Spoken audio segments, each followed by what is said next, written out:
दोस्तों आज की इस वीडियो में हम आरोही पुस्तक में कक्षा 12वीं के काव्यखंड सेक्शन में हमारा अध्याय पहला है आत्म परिचय। इस चैप्टर के दोस्तों हम क्या अच्छे से समझने वाले हैं। साथ ही दोस्तों हम एक एक पद्यांश की संदर्भ प्रसंग व्याख्या देखने वाले हैं। एमपी बोर्ड में दोस्तों आपका अक्सर 4 नंबर का आता है संदर्भ प्रसंग व्याख्या, तो तब आप उस सेक्शन को तभी कर पाएंगे, किसी भी पद्यांश का संदर्भ प्रसंग व्याख्या तभी लिख पाएंगे जब आपने उसको अच्छे से समझा हो। ओके, तो हम क्या है क्रम से इस चैप्टर के समझेंगे। चलिए स्टार्ट कर लेते हैं। तो पहले इस चैप्टर के बारे में हम परिचय जान लेते हैं कि इस चैप्टर में आखिर जो कवि कौन है। इस चैप्टर के कवि हैं हरिवंश राय बच्चन जी। तो आत्मपरिचय में हरिवंश राय बच्चन जी ने क्या क्या बात की है, किस टॉपिक पर बात की है, वो हम जान लेते हैं। तो प्रस्तुत जो काव्यांश हमारी पाठ पुस्तक आरोह भाग 2 में संकलित कवि हरिवंश राय बच्चन द्वारा रचित कृति निशा निमंत्रण से लिया गया है। मतलब जितने भी इसमें आपके जो पद्यांश आएंगे उसमें आपका कहाँ से लिया गया है, हरिवंश राय बच्चन जी की एक रचना है निशा निमंत्रण, उससे ये सब लिए गए हैं। और ये अक्सर आपका दोस्तों क्या है वस्तुनिष्ठ में पूछा जाता है। कवि हरिवंश राय बच्चन ने अपने प्रेममय व्यक्तित्व पर प्रकाश डाला है। वह जीवन के कर्तव्यों और दायित्वों के प्रति सचेत हैं।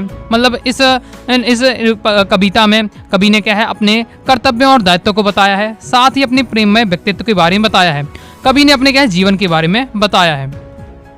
कवि का मानना है कि स्वयं को जानना दुनिया को जानने से ज़्यादा कठिन है। समाज में व्यक्ति का नाता खट्टा मीठा होता रहता ही है। संसार से पूरी तरह निरपेक्ष रहना संभव नहीं है। यानी निरपेक्ष यानी संसार से अलग हम नहीं रह सकते, क्योंकि संसार में है तो संसार के हमें बातें में रहना पड़ेगा, संसार के नियमों में रहना पड़ेगा। और क्या है समाज में जो व्यक्तियों के साथ हमारा क्या खट्टा मीठा नाता चलता रहता है, मतलब कभी अच्छा नाता रहता है कभी बुरा नाता रहता है। दुनिया अपने व्यंग्यबाण तथा शासन प्रशासन से चाहे जितना कष्ट दे, पर दुनिया से कटकर मनुष्य रह भी नहीं पाता, क्योंकि उसकी अपनी अस्मिता अपनी पहचान का और उसका परिवेश भी उसकी दुनिया है। इसमें कभी क्या यहाँ आपको इसमें क्या बताते हैं कभी कि और दुनिया आपको कष्ट दे रही है, फिर भी आप क्या है दुनिया से बचकर नहीं जा सकते, क्योंकि दुनिया से बचकर आप जाएंगे कहाँ, रहना तो आपको क्या है दुनिया में ही है। अब दोस्तों हम क्रम से एक क्या है पद्यांश लेते हैं और उसका क्या है बेहतरीन तरीके संदर्भ प्रसंग व्याख्या और विशेष देखते हैं। ओके, देखिए कोई भी आपका इस कविता में आपके आत्म परिचय कविता में कई सारे आपके क्या है पद्यांश हैं। ओके, तो संदर्भ सबका एक ही रहने वाला है। तो संदर्भ एक बार मैं आपको बता देता हूँ कि जो प्रस्तुत काव्यांश हमारी पाठ पुस्तक आरोह भाग 2 की आत्म परिचय शीर्षक कविता से लिया गया है और इसके रचयिता महान कवि हरिवंश राय बच्चन जी। तो ये आपका हो जाता है संदर्भ। संदर्भ में क्या बताना पड़ता है, कहाँ से लिया गया है, ये आपका पद्यांश और उसकी रचयिता कौन है, कंप्लीट हो जाता है। तो हमारा सबसे पहले देख लेते हैं पहले पद्यांश का। मैं जग जीवन का भार लिए फिरता हूँ, फिर भी जीवन में प्यार लिए फिरता हूँ, कर दिया किसी ने झंझकृत जिनको छूकर, मैं सांसों के 2 ताल लिए फिरता हूँ। देख लेते हैं तो इसका प्रसंग क्या है। प्रसंग है कि इस काव्य पंक्तियों में कवि ने अपने व्यक्तित्व की विशेषताओं का वर्णन कर रहे हैं। प्रसंग में आपको वो केवल 1 से 2 लाइन में आपको बता देनी पड़ती है इस पद्यांश में किस टॉपिक की बात होने वाली है। तो ये वाले पद्यांश में आपके कवि ने क्या है व्यक्तित्व की विशेषताओं के बारे में बताया है। व्याख्या देख लेते हैं। कवि कहता है कि वह सांसारिक कठिनाइयों से जूझ रहा है, फिर भी वह इस जीवन में से क्या है प्यार करता है। वह अपनी आशाओं और निराशाओं से संतुष्ट है। कवि बताते हैं कि मैं सांसों के तार लगे हृदय रूपी वाद्य यंत्र के लिए हुए हूँ, जिसे किसी ने क्या है छूकर झंझकृत कर दिया है, कंपित कर दिया है। झंकृत यानी क्या है कंपित कर दिया है। यहाँ किसी ने कवि के प्रिय का प्रतीक है या प्रिय प्रेमिका हो सकती है, कोई मित्र हो सकता है। कभी पूरी कविता में क्या है प्रिय की बात होती है। अब प्रिय किसका प्रतीक है ये यहाँ क्लियर नहीं है, क्योंकि कोई प्रेमिका है कि उनका कोई किसी मित्र के बारे में बात बता रहे हैं। ओके, तो ये क्लियर नहीं है। तो यहाँ उनका अपना कोई प्रिय है जिसकी वो याद जब उनकी याद आती है तो उनका हृदय क्या है कंपित हो उठता है। कवि चाहता है कि वह अपने प्रिय के प्रति प्रेम व्यक्त करे और उसे अपना स्नेह और प्यार दे। वह अपने जीवन में प्रेम की ललक के लिए घूम रहा है। मतलब कवि चाहता है कि वह अपने प्रिय को प्रेम करे, साथ ही प्रिय भी उसको क्या है प्रेम दे। नेक्स्ट हमारा आ जाता है पद्यांश। मैं स्नेहसुरा का पान किया करता हूँ, मैं कभी ना जग का ध्यान किया करता हूँ। जग पूछ रहा है उनको जो जग की गाते हैं, मैं अपने मन का गान किया करता हूँ। ओके, बहुत सारे जो विद्यार्थी होते हैं अच्छे से संदर्भ प्रसंग व्याख्या को नहीं समझते हैं, चैप्टर को नहीं समझते हैं, जिससे उन्हें क्या है जो वस्तुनिष्ठ चैप्टर से पेपर में हमारे बनते हैं, क्वेश्चन आंसर बनते हैं, कहाँ से बनेंगे उसी टॉपिक से बनते हैं। तो टॉपिक को से समझ लीजिए, किसी प्रकार का क्वेश्चन आंसर हो, किसी प्रकार का वस्तुनिष्ठ हो, अपने आप दोस्तों आपका माइंड चलने लगेगा। ध्यान से समझते जाइएगा। तो मैं स्नेहसुरा का पान किया करता हूँ। अब देखिए संदर्भ वही रहने वाला है, प्रसंग भी आपका वही रहने वाला है कि कवि ने भी इसमें अपने व्यक्तित्व के बारे में बताया है। ओके, इसलिए मैंने यहाँ नहीं लिखा है। व्याख्या क्या है हमारी। कवि आगे कहता है कि मेरा मन प्रेम की मदिरा पीकर मस्त है, कवि के हृदय में प्रेम की भावना है और कवि कहता है कि ये दुनिया वाले मेरे बारे में चाहे कुछ भी कहें, मैं प्रेम का प्याला पीकर अपने ही मग्न में रहता हूँ और प्रेम की मस्तू में क्या है झूमता रहता हूँ। लोग सामाजिक सरोकारों वाले कवियों को पसंद करते हैं, कवियों की बात करें या व्यक्तियों को बात करते हैं, लेकिन मैं तो अपने गीतों में अपने मन के भावों को व्यक्त करता हूँ और अपनी कविताओं का विषय भी मैं ही खुद ही हूँ। ओके, मतलब इसमें मेन इसका उद्देश्य क्या है, जग पूछ रहा है उनको जो जग की गाते हैं, मतलब जग केवल उन्हीं को पूछता है जो जग के बारे में सोचते हैं। ओके, मतलब समाज के बारे में सोचते हैं। ओके, समाज के बारे में बात करते हैं, समाज के उत्थान का काम करते हैं, जग केवल उन्हीं को पूछता है। और कभी यहाँ कहते हैं मैं तो अपने मन का गान करता हूँ, मतलब मैं समाज में ज़्यादा इतना रुचि नहीं लेता हूँ, मैं तो अपने ही मग्न रहता हूँ। ओके, ये इसमें बताया जा रहा है। अब नेक्स्ट हमारा है पद्यांश। मैं निज उर में के उद्गार लिए फिरता हूँ, मैं निज उर के उपहार लिए फिरता हूँ, है यह अपूर्ण संसार न मुझको भाता, मैं सपनों का संसार लिए फिरता हूँ। या और शब्द आ रहा, और मतलब होता है हृदय, निज मतलब होता है अपना, मैं निज और यानी मैं अपने हृदय के उद्गार लिए फिरता हूँ। ओके, तो प्रसंग यहाँ क्या लिखना है, कवि ने अपने उद्गारों, सपनों और को उजागर कर अपनी मौज में सबको क्या है शामिल करना चाहता है। मतलब जो कभी अपना आनंद महसूस कर रहा है वो उसमें क्या है सभी को शामिल करना चाहता है। कभी कहता है कि मैं इस दुनिया के बारे में नए नए मनोभाव रखता हूँ। कभी कहना चाहता है कि वह अपने हृदय की स्नेहमयी वाणी को अभिव्यक्त करना चाहता है। मैं इस संसार को अपने हृदय के कोमल भाव प्रदान करना चाहता हूँ, मतलब इस संसार को अपना प्रेम देना चाहता हूँ। मनुष्य अपनी असीम इच्छाओं एवं आकांक्षाओं के कारण इस भौतिक संसार में उलझा हुआ है, जिसकी वजह से उसके बीच प्रेम भाव निरंतर समाप्त होता जा रहा है। कभी क्या बताते हैं कि जो संसार है ये बस केवल अपने कामों में लगा हुआ है, जिससे क्या है लोगों के बीच धीरे धीरे क्या है प्रेम समाप्त होता जा रहा है। इस अमूल्य प्रेम भावना से शून्य होने के कारण ही यह संसार कवि को अपूर्ण एवं अप्रिय लगता है और कभी चाहता कि इस दुनिया में प्रेम हो। ओके, ये क्वेश्चन बहुत ज़्यादा इंपॉर्टेंट है, अक्सर पूछा जाता है, कवि को क्या ये संसार अपूर्ण क्यों लगता है? तो आंसर आपको क्या बताना है कि कवि कहता है कि संसार में अगर प्रेम ना हो तो फिर संसार का कुछ मतलब नहीं है। और इस संसार में क्या होता है, धीरे धीरे समय समय के साथ साथ ये क्या है प्रेम घटता जा रहा है, लोगों में क्या है प्रेम घटता जा रहा है। और सब इसलिए कवि कहता है कि जिस संसार में प्रेम नहीं है वो क्या है अपूर्ण सा लगता है, मतलब पूर्ण नहीं लगता है। ओके, इसलिए कवि को ये संसार अपूर्ण और क्या है अप्रिय लगता है, क्योंकि कवि क्या चाहता है इस दुनिया में प्रेम हो, लेकिन क्या है धीरे धीरे समय के साथ प्रेम घटता जा रहा है। आगे नेक्स्ट है, मैं जल रहा हृदय में अग्नि दहा करता हूँ, सुख दुख दोनों में मग्न रहा करता हूँ, जग भव सागर तरने को नाव बनाए, मैं भव मौजों पर मस्त बहा करता हूँ।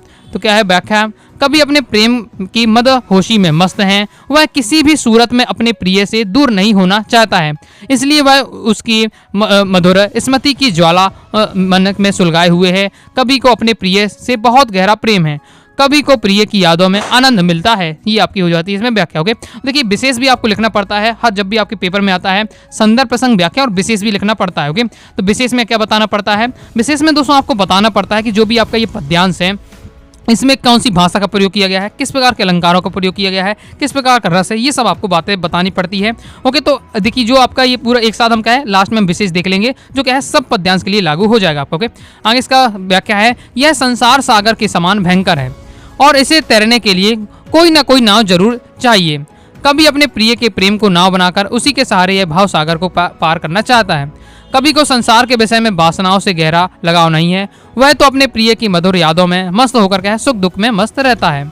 नेक्स्ट हमारा पद्यांश है, मैं यौवन का उन्माद लिए फिरता हूँ, उन्मादों में अवसाद लिए फिरता हूँ, जो मुझको बाहर हंसा रुलाती भीतर, मैं हाय किसी की याद लिए फिरता हूँ। देख ले प्रसंग इसमें आपको बताना है कि इस काव्यांश में कवि ने अपने यौवन का वर्णन करते हुए अपने मनोभावों का प्रकट किया है, मतलब मनोभाव में मन की बात, अपने भाव जो मन की फीलिंग है वो आपने बताई है। ओके, देख लेते हैं।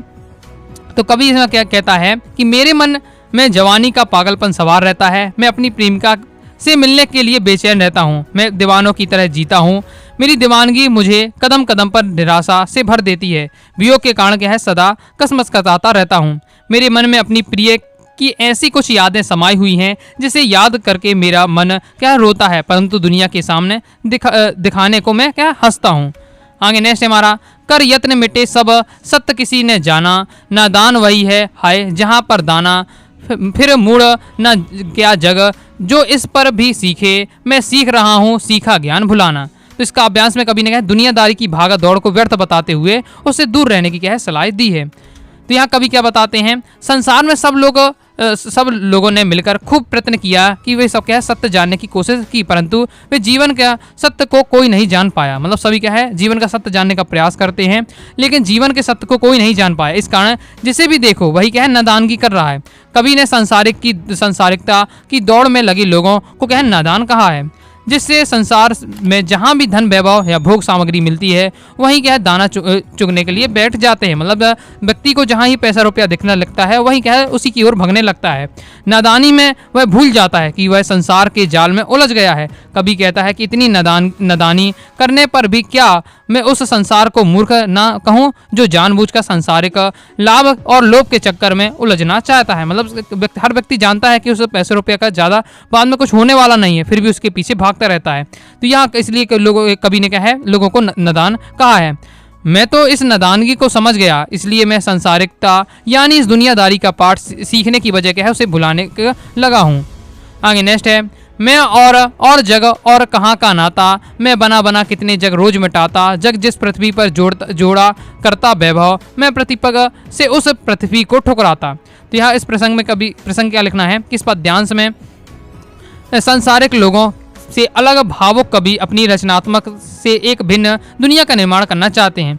कवि भावना की काल्पनिक संसार में जीते हैं। मतलब कवि एक अलग ही प्रकार के क्या है संसार की रचना करते हैं, अपना अलग ही एक संसार बनाते हैं और उस संसार की कल्पना के बारे में बताते हैं कि मैं दुनियादारी से अलग भावुक कवि हूँ।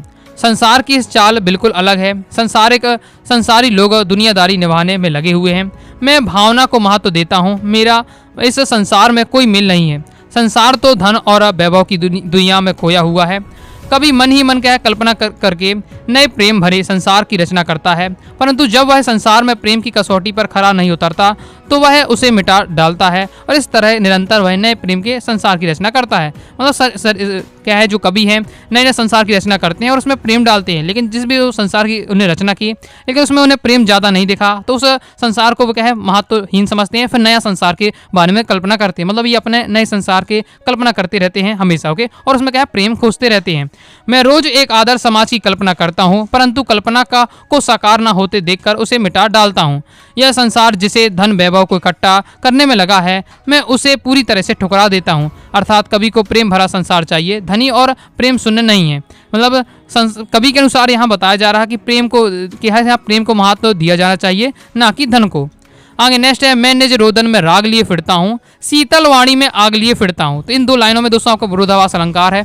ओके, क्लास 12 में अक्सर आपका विरोधाभास अलंकार का पूछा जाता है, तो मैं आपको यही एग्जांपल बताता हूँ। मैं निज रोदन में राग लिए फिरता हूँ, शीतल वाणी में आग लिए फिरता हूँ। तो यहाँ शीतल वाली ठंडा, वाणी में आग, तो ठंडे में गर्म की बात हो रही है इसलिए आपके यहाँ विरोधाभास अलंकार होता है। ओके, तो इस अगर ये आपका आता है बहुत ज़्यादा इंपॉर्टेंट है आपका ये वाला, ओके, एग्जाम में कई बार आ चुका है ये आपका काव्यांश।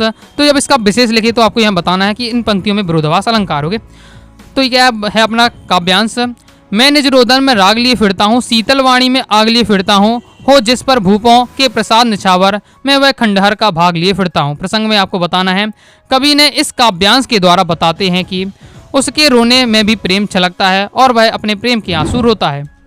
कवि के इसमें व्याख्या है कि कवि कहता है कि मेरे रोने में भी प्रेम छलकता है, मैं अपने गीतों में प्रेम के आंसू रोता हूँ।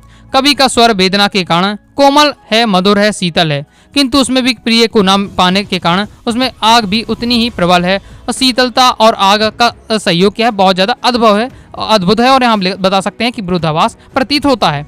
ओके, मेरे जीवन यद्यपि प्रेम की निराशा के कारण खंडर सा है, फिर भी उसमें गहरा आकर्षण है। प्रेम पर तो बड़े बड़े राजा अपने महल तक निछावर कर देते हैं, मैं उसी मूल्यवान प्रेम के मन में बसाए हुए हूँ।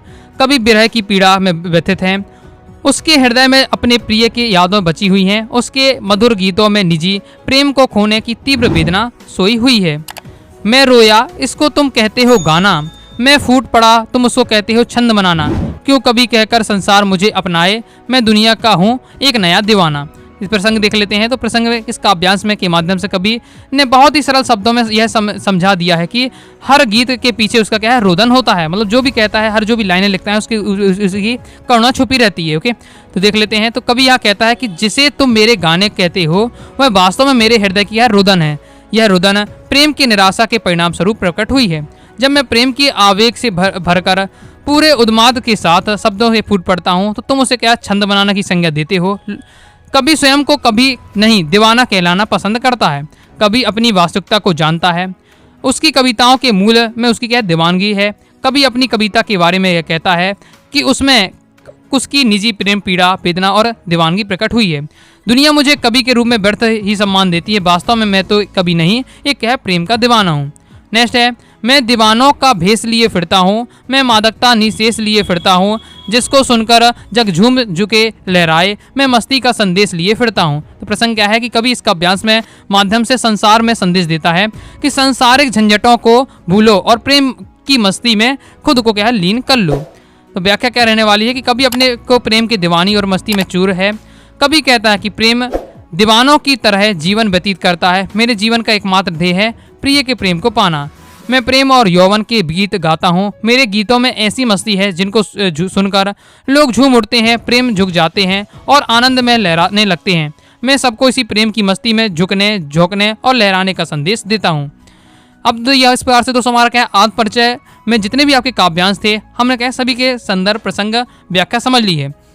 अब दोस्तों आपको विशेष लिखना है तो विशेष में मैं आपको बताता हूँ क्या लिखना पड़ता है कि उसमें किस भाषा का प्रयोग है, कौन से छंद का प्रयोग है, कौन से अलंकार का प्रयोग है, ये सब आपको बताने पड़ते हैं। तो ये आपकी भाषा में क्या है साहित्यिक खड़ी बोली है। तो आपकी आत्म परिचय में कविता में जितने भी काव्यांश है सभी में क्या है साहित्यिक खड़ी बोली का प्रयोग किया गया है। भाषा क्या है भावों के अनुरूप सहज सरल और क्या है प्रभावमयी है। मुक्त छंद का क्या है प्रयोग किया गया है। आपने देखा कि बहुत सारे ऐसे काव्यांश है जिसमें ज़्यादा लय नहीं बन रही, जहाँ लय ना बने वहाँ आपका मुक्त छंद होता है। और कवि ने अलंकारों का काफ़ी सुंदर प्रयोग किया है और कवि ने भाषा लयात्मक काव्यात्मक और भावानुरूप है। तो ये आपके हो जाते हैं विशेष। तो ये आप पॉइंट तैयार कर सकते हैं। ओके, तो अगर इस चैप्टर से अगर आपका कोई भी काव्यांश आता है तो संदर्भ प्रसंग व्याख्या तो मैं आपको बता चुका हूँ, विशेष ही आपको क्या है सभी काव्यांश के लिए लागू हो जाती है, कंप्लीट हो जाता है। इस प्रकार से दोस्तों हमने समझ लिया है। आई होप दोस्तों आपको वीडियो पसंद आएगी। वीडियो पसंद आए वीडियो लाइक करके सब्सक्राइब जरूर कर दीजिएगा। कोई दोस्तों डाउट रहता है कमेंट बॉक्स में आप जरूर पूछ लीजिएगा। टेलीग्राम चैनल को ज्वाइन कर लीजिएगा। पीडीएफ चाहते हैं अपनी वेबसाइट anuragsareeclasses.com से जाकर आप प्राप्त कर सकते हैं, या आपको क्या है डिस्क्रिप्शन में लिंक दे दूंगा, तो वहाँ से जाकर आप क्या है पीडीएफ डाउनलोड कर लीजिएगा। टेलीग्राम चैनल को ज्वाइन किया, टेलीग्राम चैनल ज्वाइन करके व्हाट्सएप चैनल को ज्वाइन कर लीजिएगा। मिलते हैं नेक्स्ट वीडियो में, तब तक के लिए बाय बाय।